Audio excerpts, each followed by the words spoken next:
Hello friends, నేను మీ బాంబే వార్తక్కను. సాయంకాలం పూట చట్పటాగా ఏదైనా తినాలి అంటే ఇలా గిల్లా బేల్ చేసుకొని తినండి. పిల్లలు ఏదైనా స్నాక్స్ ఐటమ్ అడిగినప్పుడు ఇలా గిల్లా బేల్ చేసి పెట్టండి. పిల్లలు ఎంతో ఇష్టంగా తింటారు. ఈ గిల్లా బేల్ను పిల్లలు పెద్దలు అందరూ ఎంతో ఇష్టంగా తినవచ్చు. ఈ గిల్లా బేల్ చేసుకోవాలంటే స్వీట్ చట్నీ చాలా అవసరం.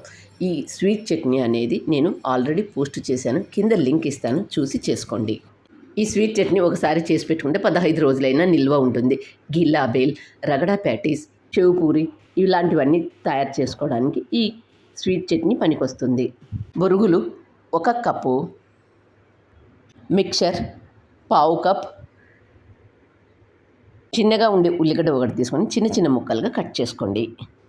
చిన్న టమాటో తీసుకొని చిన్న చిన్న ముక్కలుగా కట్ చేసుకోండి. స్వీట్ చట్నీ 3 టేబుల్ స్పూన్లు, చాట్ మసాలా 1/2 టేబుల్ స్పూన్, సన్నగా కట్ చేసుకున్న కొత్తిమీర కొద్దిగా,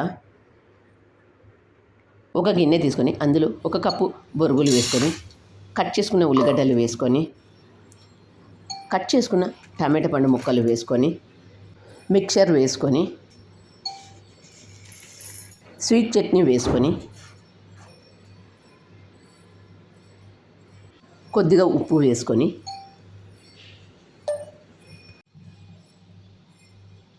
హాఫ్ టేబుల్ స్పూన్ కారం వేసుకొని, చాట్ మసాలా వేసుకొని, వీటన్నింటినీ ఒకసారి బాగా కలుపుకోండి. ఒక్క స్వీట్ చట్నీ ఉన్నట్లయితే ఎంత ఈజీగా చేసుకున్నామో చూడండి. 5 నిమిషాల్లోనే ఈ గిల్లా బేల్ ఇలా తయారు చేసుకోవచ్చు. ఇలా అంతా ఒకసారి బాగా కలుపుకున్న తర్వాత ఒక సర్వింగ్ ప్లేట్లోకి తీసుకొని వీడియోలో చూపించినట్లు ఇలా చేసుకొని సన్న కారపూస వేసుకొని సన్నగా కట్ చేసుకున్న కొత్తిమీరతో సర్వ్ చేసుకొని తినండి. ఎంతో బాగుంటుంది. ఎప్పుడైనా సాయంకాలం పూట లైట్గా తినాలనుకున్న వాళ్ళు కూడా ఇలా చేసుకొని తినండి. ఎంతో బాగుంటుంది. స్కూల్ నుంచి వచ్చిన తర్వాత పిల్లలు ఏదో ఒకటి అడుగుతుంటారు కదా, అలాంటప్పుడు కూడా ఇలా గిల్లా బేల్ చేసి ఇచ్చినట్లయితే పిల్లలు ఎంతో ఇష్టంగా తింటారు. మీరు కూడా ఈ గిల్లా బేల్ను తప్పక ట్రై చేయండి. మరి మీకు ఎలా వచ్చిందో నాకు కామెంట్ చేసి చెప్పండి. పళ్ళు కూడా లేని ముసలి వాళ్ళు కూడా తినగలిగేంత సాఫ్ట్గా ఉండే ఈ గిల్లా బేల్. మీరు కూడా ఈ గిల్లా బేల్ను తప్పక ట్రై చేయండి. మరి మీకు ఎలా వచ్చిందో నాకు కామెంట్ చేసి చెప్పండి. నా ఛానల్ కొత్తగా చూసేవాళ్ళు సబ్స్క్రైబ్ చేసుకోండి.